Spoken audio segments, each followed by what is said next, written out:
Kayong apat, you are all top violators. But yet, nandito kayo. O galing Big Four ba yun? Anyone can answer. When you say Big Four, para sa akin, perfect persona. It's just unrealistic. This is a new generation. We can't just be identified as violators. Ganon naman talaga yung tao sa totoong buhay. May mga pagkakamali tayong nagagawa. Kahit violators tayo, nagawa nating may bago yung mga maybe we have done wrong noon. Tignan mo naman tayo ngayon. Lahat naman po tayo nagkakamali. Ang mahalaga naman po siguro is aware kami na mali na yung nagawa namin and natutunan namin mabago yun sa sarili namin para makapag-pa-inspire ng tao. I don't think being in Big Four, it's just about the violations. It's also with the character we have and how we are able to be here. And na-prove naman natin na we can change, we can be better. Hindi naman po hadlang ang kuan ng pagiging violator po as long as nagle-learn ka po from it sa mga pagkakamali mo para po makadating po dito sa Big Four po. Round 2, Fiang. Your second question from Rain. Anong naiisip mo when you start switching your hard, about to be rotten breads to the fresh ones?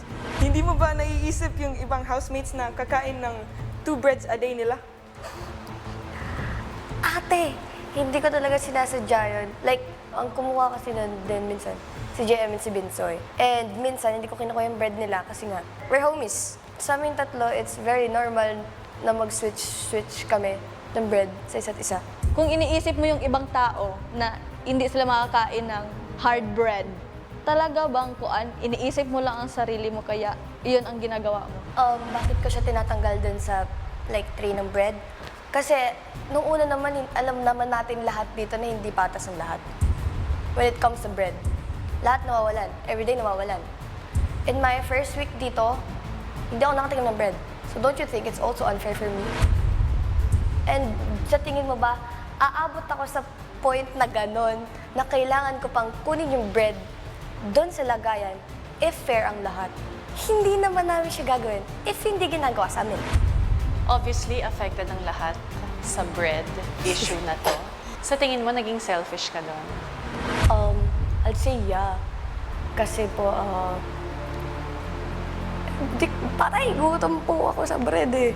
Hindi ko po matatanggi yun na naging selfish ako, pero for a while lang po naman.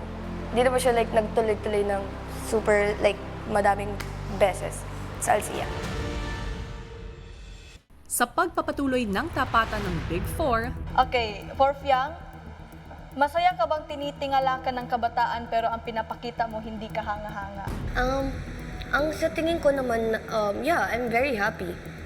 100% happy ako. Pero, ang masasabi ko lang na hindi kahanga-hanga sa ginagawa ko is siguro sa ibang tao, the way ako magsalita. Siguro yun yung masasabi ko hindi kahanga-hanga for me. Kasi nga, nakikita niya siya na very disrespectful. Pero, yeah, I'm very happy na hinahangaan ako ng iba. Kahit di siya kahangahangang gawin. Do you think you've improved? Yes po, 100%. I've improved po. Happy ka, Colette? Sure na po? Gara po. Thank you, Fiang.